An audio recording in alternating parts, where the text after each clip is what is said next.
So this video is about gravitational potential energy. We're keyed now to Young and Freedman's University Physics Chapter 12 Section 3, but whatever physics textbook you're using will have a section on gravitational potential energy.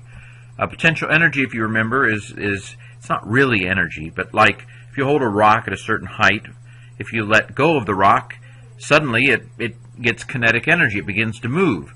And the reason for that is gravitation. And so we call it potential energy because it has the potential for energy, as it were, potential to go into motion if you let it go. And gravitation is the reason for that. You might remember from Chapter 7, at least in the textbook I'm using, we had this formula that at least near the surface of the Earth, potential energy, which we give the letter capital U for potential energy, is equal to the mass times the acceleration due to gravity, g, which is 9.8 meters per second squared, or 32 feet per second squared, times whatever distance it is above, say, whatever arbitrary spot you say, but say the surface of the Earth.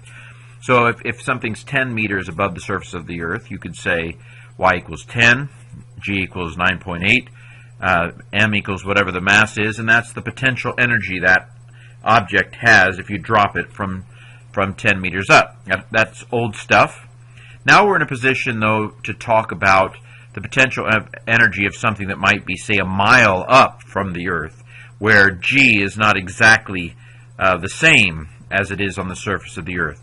And so basically the formula is that the potential energy of something, no matter how far up it is from the Earth, is going to equal the negative of the gravitational constant times the mass of the Earth times the mass of the object divided by the radius, that is how far it is above, say, the center of the Earth, or the center of whatever planet, or the center of whatever sphere. But this is the general formula for gravitational potential energy, in this case, that above the Earth. Now the reason it's set as negative is as much for convenience as anything, but the reason why it's set as negative is because we want the potential energy to be zero if it's, say, an infinite distance above the Earth. And so, if r were infinite, this would reduce basically to zero. So the potential energy of something, way in outer space is zero in relation to the Earth. But as it comes down closer to the surface of the Earth, the potential energy gets less and less and less. Thus, it goes down from zero. It gets negative, more and more and more negative.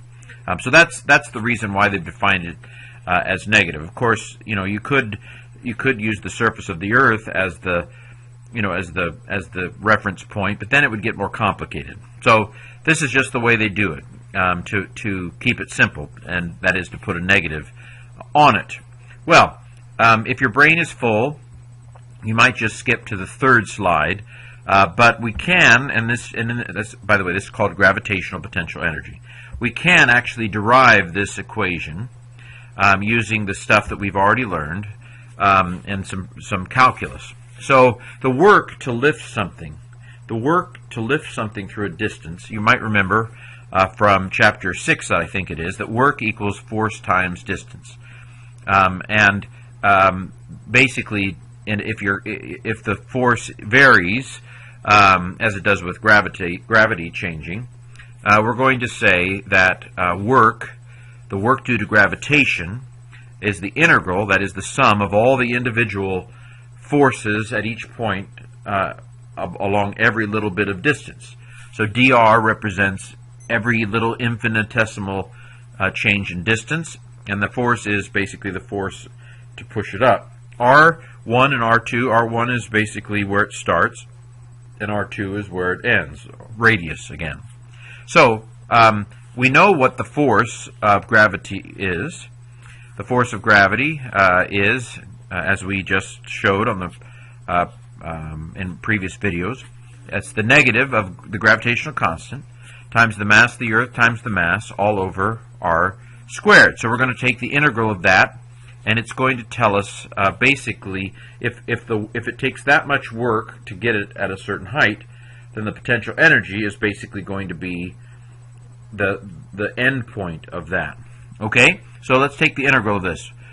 Negative g MEM is a constant. We can take that right out of the integral. and we're left with the integral from r1 to r2 of 1 over r squared.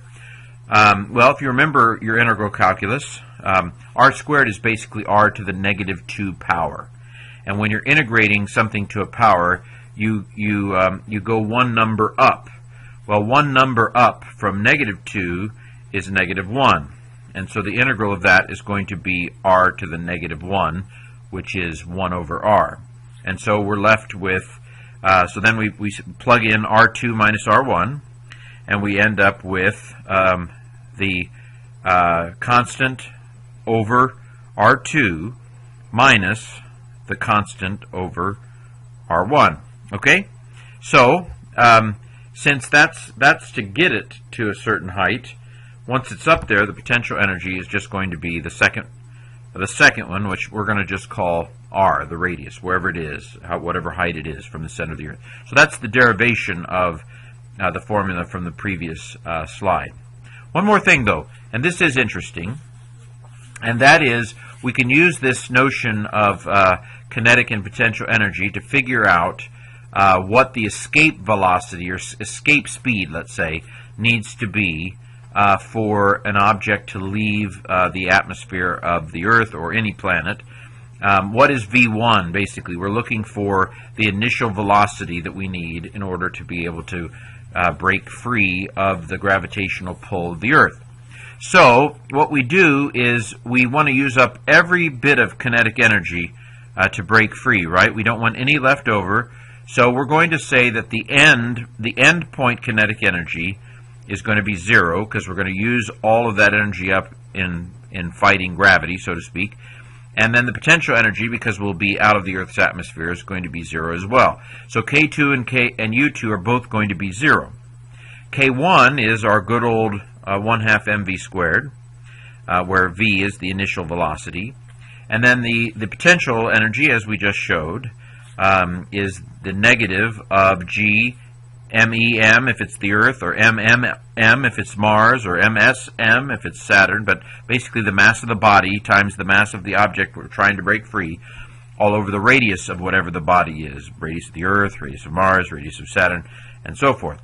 So now we do a little algebra, rearrange the terms, we solve for V1, and we're left with this, that the escape velocity, that is the velocity we need to have, or the speed we need to have as we start off from the Earth's surface, has to equal the square root of twice the gravitational constant times the mass of the body, the Earth that is, divided by the radius of the Earth, or whatever body. Notice that it doesn't matter what the mass of the object is.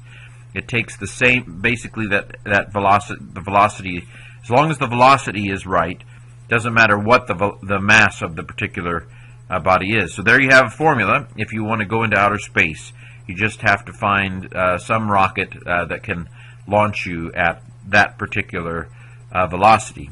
Interestingly enough, this doesn't take into account, of course, the rotation of the Earth, but usually rockets are launched in such a way, they're launched in such a way that the rotation of the Earth gives them a little bit of an edge to where they have just that much less velocity that they have to provide from liquid oxygen or whatever.